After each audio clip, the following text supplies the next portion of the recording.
Hey there, Ospreys. Welcome to another tech and lifestyle edition of Inside Swoop in 90. I'm Katrino Reyes, here to bring you up to date on everything tech, life, and coffee.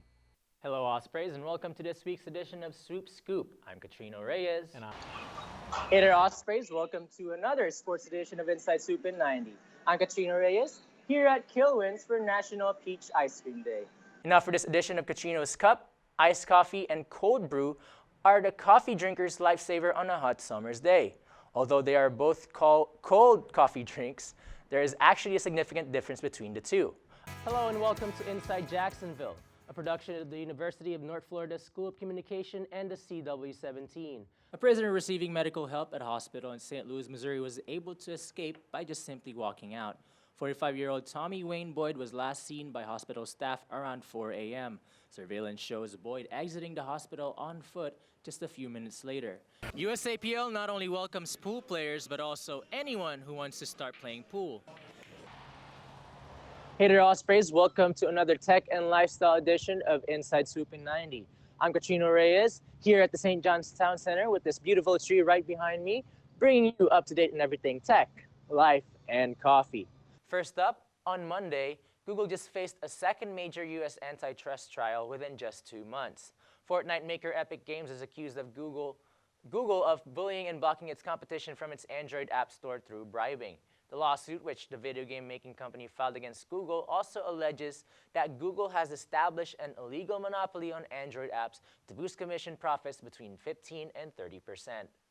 The Florida State Supreme Court has publicly reprimanded Judge Elizabeth Scherer for her handling of the Parkland trial. They found that the judge's action made it apparent that she favored the prosecution. The trial, which covered a school shooting that occurred in Florida, ended with the defendant receiving a lifetime sentence in prison. The Florida Supreme Court's decision about the judge's irresponsible conduct was unanimous and was found to warrant a public reprimand. As a result of the backlash, Scherer has stepped down from her role as circuit judge. Her last day in this position was June 30th. Hey there, Ospreys. Welcome to a sports edition of Inside Swoop in 90. I'm Katrino Reyes, here at the Student Union, bringing you up to date on what's going on in the sports world. First up, in tennis, reigning U.S. Open champion Carlos Alcaraz has taken Novak Djokovic's #1 spot in the ATP rankings. On Monday, the AP says that Alcaraz took the top spot ahead of Wimbledon after winning the Queen's Club final in London. Baskin-Robbins has been getting mixed reactions from their fans about their new Thanksgiving ice cream flavor. The official name of this unique flavor is Turkey Day Fixins and is reported to taste just like the name suggests. Sweet potato, autumn spices, cornbread pieces, and cranberry sauce swirls have been combined to create the ultimate Thanksgiving taste. While some are nervous to try the flavor, others are adding it to their holiday season to-do list. And don't worry if you are too full after eating turkey to go out and get a scoop. DoorDash, Uber Eats, and Grubhub will be offering to deliver all across the nation. Now for Filipino-American History Month, we feature Sip and Parole, an event that highlights the strong Filipino-American community and their undying Christmas spirit. Sip and Parole was Jax Filipino's first of its series of events for Filipino-American History Month. It features Filipinos' love for Christmas and the art of making the star-shaped Christmas ornament called the parole. The parole is usually lit up. They're made of bamboo, so that's the inside part of the parole. Made of bamboo, then lights are put in it, and it is used as a lantern at Christmas time. Jax Filipinos is a Filipino-American organization that partnered with the Museum of Science and History for the parole-making workshop. The event is also a part of Mosh's Passport series, which features events from different cultures in the city. We really wanted to do something to showcase and celebrate the value of how diverse Jacksonville is. Though the workshop is Jax Filipino's first event for the month-long celebration, many groups of friends and families have already shown up. 62 people gathered around to make the classic Filipino decor while also enjoying a refreshing drink and the delicious lumpia donated by 3 Filipino vendors. I love it. I've got to meet different Filipinas and Filipinos from the Jacksonville community and other people as well. It's really nice to just have everyone together in the same room and get to know who else is out here. Making the parole requires a lot of effort and precision, but making it at Sip and Parole was smooth sailing. The ready-to-design star frames, handy instruction packets, and trusty instructors keep the participants on track to making their best ornaments.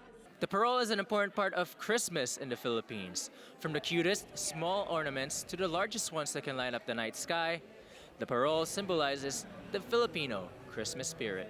Filipinos are deeply religious people, and just to be able to express their culture through Christmas is very important. Filipino Americans are the second largest Asian American group in the nation, with around 4 million Filipino Americans living in the U.S. and around 13,000 living in Jax. Preserving and celebrating the culture is undoubtedly essential. As we're getting now into the first, second, now third generation of Filipinos, it's becoming more important to understand where you came from. Events like Slip and Parole remind us to embrace our roots. The parole is a star of the night thanks to the Filipino American community and their undying love for their culture. Jax Filipinos holds events throughout the year, and you can check them out on Facebook and Instagram at Jax Filipinos. Hello Ospreys, welcome to another tech and lifestyle edition of Inside Swoop in 90. I'm Katrino Reyes, here to bring you up to date in everything tech, life, and coffee. First up, Tesla has said on Monday that federal prosecutors have been expanding its investigations beyond the company's self-driving systems. The company has also said that they have been issued subpoenas for information instead of being sent requests. The AP says that this past January, the Justice Department has requested documents from Tesla regarding its autopilot and full self-driving features. Meanwhile, a California man has been sentenced to a year in federal prison after sending more than 200 vulgar messages to Fred Gutenberg, whose daughter is a gun massacre victim. According to the AP, James Catalano, who is a property manager from Fresno, has been sentenced in Miami after pleading guilty to cyberstalking back in March. Gutenberg's daughter, Jamie, has been killed in the 2018 school shooting at Marjorie Stoneman Douglas High School in Florida. And now for this edition of Katrino's Cup. Did you know that Beethoven was obsessed with coffee? That is right. According to Nescafe.com, the legendary composer loved coffee so much that he would have exactly 60 beans in his cup, and he would spend time counting each and every one of them. Well, that's it for this tech and lifestyle edition of Inside Swoop in 90. Thanks for watching. I'm Katrino Reyes, and I'll see you next time.